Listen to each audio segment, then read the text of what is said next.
Supreme court ने शुक्रवार को केंद्र सरकार को वन रैंक वन पेंशन और ऑप योजना को लागू करने के लिए दिसंबर तक का समय दे दिया है। केंद्र सरकार ने सुप्रीम कोर्ट को बताया था कि वन रैंक वन पेंशन का पुनः निर्धारण समय लगने वाली प्रक्रिया है, जिसके लिए अतिरिक्त समय की मांग की गई थी।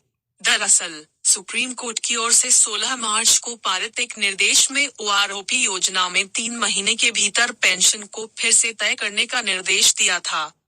केंद्र सरकार ने सुप्रीम कोर्ट में जून में एक आवेदन दिया था, जिसमें 3 महीने की समय सीमा समाप्त होने से ठीक पहले देरी का कारण बताते हुए 3 और महीने का समय मांगा था। अब जस्टिस धनंजय वाई चंद्रचूड़ और जस्टिस हेमा कोहली की पीठ ने केंद्र के आवेदन को स्वीकार करते हुए दिसंबर तक का समय दे दिया। कोर्ट ने इस बात को स्वीकार किया कि अदालत के आदेश को पारित होने के बाद से कुछ प्रगति हुई है।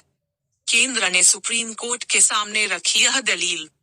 सरकार ने कोर्ट को बताया कि न्यायालय की ओर से पारित निर्देशों का पालन करने के लिए कदम उठाया जा रहा है, जिसके लिए कैबिनेट की मंजूरी की आवश्यकता है। कैबिनेट की मंजूरी के बाद रक्षा लेखा महानियंत्रक क्रेडा की ओर से कई प्रकार की पेंशन टेबल तैयार करने की आवश्यकता होगी। ऐसे में यह एक समय लगने वाली प्रक्रिया है। अतिरिक्त सॉलिसिटर जनरल अस्क एन वेंकटरमन ने अदालत को बताया कि आवेदन की दाखिल किए 3 महीने का समय बीत चुका है। सरकार को अभी भी 3 महीने और महीने की आवश्यकता है।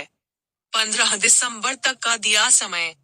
केंद्र सरकार के अनुरोध को स्वीकार करते हुए पीठ 31 दिसंबर तक का समय देने के लिए तैयार थी, लेकिन बाद में आज से 3 महीने के लिए उसे संशोधित कर दिया, जिसके बाद अब सरकार को 15 दिसंबर तक का समय दे दिया।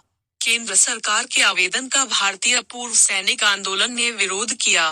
भारतीय पूर्व सैनिक आंदोलन ने ही 2016 में सुप्रीम कोर्ट के समक्ष वन रैंक वन पेंशन योजना को चुनौती दी थी।